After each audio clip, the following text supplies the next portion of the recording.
नौकरानी का ससुराल। कांता आराधना के घर में नौकरानी का काम करती थी। वो सुबह 2 घंटे के लिए आती, सुबह का काम करके दूसरी जगह चली जाती और शाम को फिर 2 घंटे के लिए आती और खाना बनाकर चली जाती। कांता अपने काम में इतनी माहिर थी कि वो आराधना के घर वालों का दिल जीत लेती है। अरे कांता बेटा, कितनी मेहनती है तू। काश कि तुझ जैसी मेहनती और फुर्तीली थोड़ी मेरी बहू आराधना और बेटी पवित्रा भी होती। माँ जी, मेरा तो मानना है जब तक भगवान ने हाथ पैर सलामत रखे हैं तो अच्छे से काम करो। शरीर में आलस भरकर कुछ नहीं होता, क्योंकि आलस करने पर शरीर बीमारियों का घर बन जाता है। कांता वही बातें करती जो काशी सुनना चाहती थी। इस तरह से कांता आराधना के घर वालों की प्रिय बन जाती है और आराधना के घर में उसकी और उसकी ननद की कोई इज्जत ही नहीं रहती, क्योंकि सब कांता को ही अपनी बेटी और बहू मानते थे। ऐसे ही एक दिन काशी अपनी बेटी और बहू के साथ शॉपिंग करने के लिए जाती है। ये चूड़ियाँ कितनी अच्छी लग रही है, सोच रही हूँ कांता के लिए ले लूँ। माँ जी, मुझे भी तो ये वाली चूड़ियाँ बहुत अच्छी लग रही है, मुझे भी दिला दो ये चूड़ियाँ। हाँ माँ, मुझे भी ना ये वाला पर्स चाहिए, मेरा पहले वाला पर्स खराब हो गया है। मेरे पास इतने पैसे नहीं जो तुम दोनों पर खर्च कर सकूं। बहू, तू अपने पति से मांगना, और पवित्रा तू तो खुद काम करती है, अपने लिए अपना सामान खुद नहीं खरीद सकती क्या? माँ, आप घर की नौकरानी के लिए चूड़ियाँ खरीद सकती हो, उसके बारे में इतना सोच सकती हो, फिर अपने घर की बहू बेटियों के बारे में क्यों नहीं सोचती आप? अरे क्योंकि वो काम करती है, तुम दोनों की तरह काम चोरी नहीं। पवित्रा और आराधना काशी से खुद के लिए सामान खरीदने के लिए कहती हैं, पर काशी किसी की एक नहीं सुनती और सिर्फ कांता के लिए शॉपिंग करके घर आ जाती है। शाम को जब कांता खाना बनाने के लिए घर आती है तो काशी उसे अपने पास बिठाती है और उसे अपने हाथों से चूड़ी पहनाने लगती है। अरे कांता बेटा, हर समय काम करती है। देख, आज मैं मार्केट गई थी तो तेरे लिए ये चूड़ियाँ लेकर आ गई। बता कैसी लग रही है तुझे ये चूड़ियाँ? मालकिन, ये चूड़ियाँ तो बहुत अच्छी हैं। अब जानती है ना, अब बहुत अच्छी हैं। मैं और भी जगह काम करती हूँ, पर मेरे बारे में कोई इतना नहीं सोचता, बल्कि मुझसे ज़्यादा काम करवाते हैं और पैसे भी सही से नहीं देते। मैं तो आपके जैसा कोई अच्छा घर ढूंढ रही हूँ जहाँ मुझे पूरे दिन की नौकरी मिल जाए, मुझे काम के लिए इधर उधर भटकना ना पड़े। अगर ऐसी बात थी तो तूने मुझे पहले क्यों नहीं बताया? तुझे कहीं भटकने की ज़रूरत नहीं है, मैं तुझे महीने की सैलरी दे दूँगी। अब से तू पूरा दिन यहीं रहना और यहीं काम करना। मैं तो कहती हूँ तू रात को भी रुक सकती है, हमारे पास एक रूम भी तो खाली है। काशी की अच्छाई देखकर कांता बहुत खुश होती है।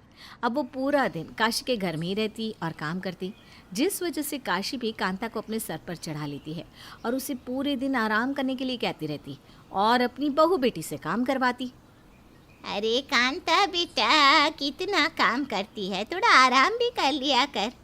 आराधना बहू, बैठे बैठे शरीर मोटा हो जाएगा, थोड़ा काम कर ले। और कांता बेटा, तू मेरे साथ मेरे कमरे में आ, मेरे पैर दबा दे। माँ जी, मैं आपके पैर दबा सकती हूँ ना, आप कांता को काम करने के लिए पैसे देती हैं, आराम करने के लिए नहीं। मैं तुझे भी बहू बनाकर अपने घर में इसीलिए लेकर आई थी ताकि तू हमारी सेवा कर सके, पर तेरे रहते हुए मुझे तो नौकरानी रखनी पड़ी है ना। अब ज़्यादा नाटक मत कर और बहानेबाजी कम कर। ज़्यादा बर्तन नहीं है, जा अच्छे से साफ कर ले। इस तरह से काशी कांता को अपने साथ कमरे में ले जाती है और उसके साथ पूरे दिन गप्पे मारती रहती। वहीं बेचारी आराधना घर के काम करती और शाम को जैसे ही पवित्रा आती, काशी उसे भी काम पर लगा देती। ये सब देखकर पवित्रा और आराधना को बहुत गुस्सा आता है। इस कांता को देखकर तो ऐसा लग रहा है जैसे ये इसका ससुराल है और मैं इस घर की नौकरानी हूँ। सही कहा भाभी आपने, हमारे घर वाले हमारे साथ ऐसा कैसे कर सकते हैं? हमें कोई प्यार नहीं करता, सारा प्यार तो ये कांता ही लूटती जा रही है। आपको पता है, आज सुबह जब मैं ऑफिस जा रही थी ना, तो मैंने पिताजी से किराए के लिए थोड़े पैसे क्या मांग लिए, मुझे प्रवचन ही सुनाने लगे। और इस कांता को जो हमारे घर में रहकर मुफ्त का खाती है, उससे बिना सवाल जवाब किए पैसे थमा दिए।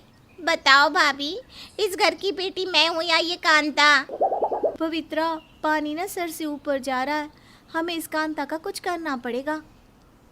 भाभी, हमें इसकी इज्जत इस घर में घटानी होगी और अपनी इज्जत बढ़ानी होगी, और ऐसा करने के लिए हमें किसी झूठे इल्ज़ाम में इसे फंसाना होगा। अरे पर हम ऐसा क्या करें? भाभी, मेरे पास एक आइडिया है। अगर तुम्हारे पास आइडिया है तो देरी किस बात की, जल्दी से बताओ क्या करना है। मैं तो परेशान हो चुकी हूँ इस कांता से, अब मुझे ना इससे छुटकारा चाहिए। भाभी, माँ का एक हार है जो उन्हें पापा ने दिया था। माँ उस हार को अपनी जान से भी ज़्यादा प्यार करती है। अगर वो हार चोरी हो जाए तो सोचो क्या होगा, और वो हार अगर कांता के कमरे से निकले तो समझो कांता की हमेशा के लिए छुट्टी। अरे पवित्रा, तुम्हारे मुंह में घी शक्कर, भगवान करे ऐसा ही हो। अब चलो जल्दी से अपने काम पर लगते हैं। बाकी शाम को माँ हमेशा उस कांता के साथ मंदिर जाती है, वही अच्छा समय रहेगा कांता को फंसाने का। आराधना और पवित्रा कांता को घर से निकालने का प्लान बना लेते हैं और काशी के कमरे से उस बेशकीमती हार को लेकर कांता के कमरे में रख देते हैं।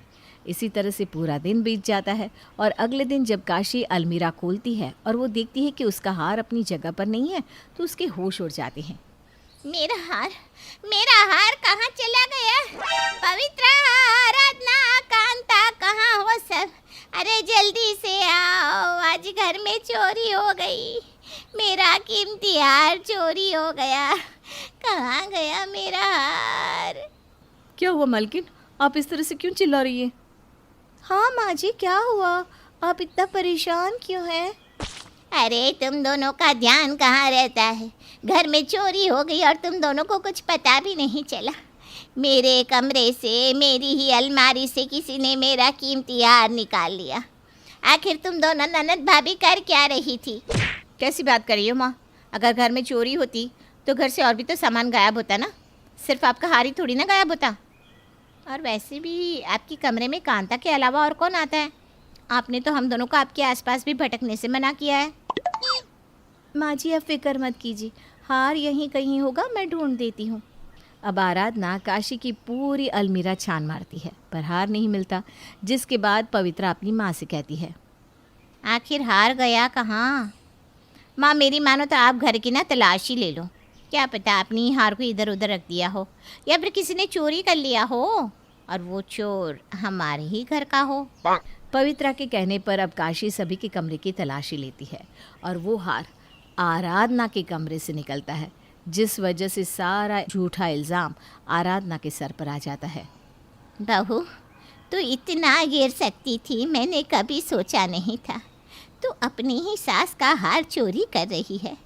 अरे बेवकूफ़, मेरे जाने के बाद ये सब कुछ तेरा ही तो होता, फिर तूने ये हरकत क्यों की? माँ जी, मैं आपकी कसम खाकर कहती हूँ, मैंने आपका हार चोरी नहीं किया। मैंने तो कभी देखा भी नहीं था इस हार को। मैं नहीं जानती ये मेरे कमरे में कहाँ से आ गया। पवित्रा, तुम्हें बताओ ना।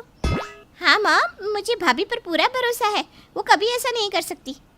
भरोसा तो मुश्किल से बनता है छोटी मालकिन, और हार तो मेम साहब के कमरे से निकला है ना। अब इस सच को झुठलाया भी तो नहीं जा सकता, और वैसे भी किसके मन में क्या चल रहा हो कोई नहीं जानता। इतना बोलकर कांता मुस्कुराने लगती है। उसकी मुस्कुराहट देखकर आराधना और पवित्रा समझ जाती हैं कि ये चाल कांता की ही है। दरअसल कांता ने उन दोनों की सारी बातें सुन ली थी, और जब पवित्रा ने अपनी माँ का हार कांता के कमरे में रखा तो रात में कांता ने बड़ी ही चालाकी से वो हार आराधना के कमरे में रख दिया। इस तरह से पवित्रा और आराधना की चाल उन्हीं पर उल्टी पड़ जाती है।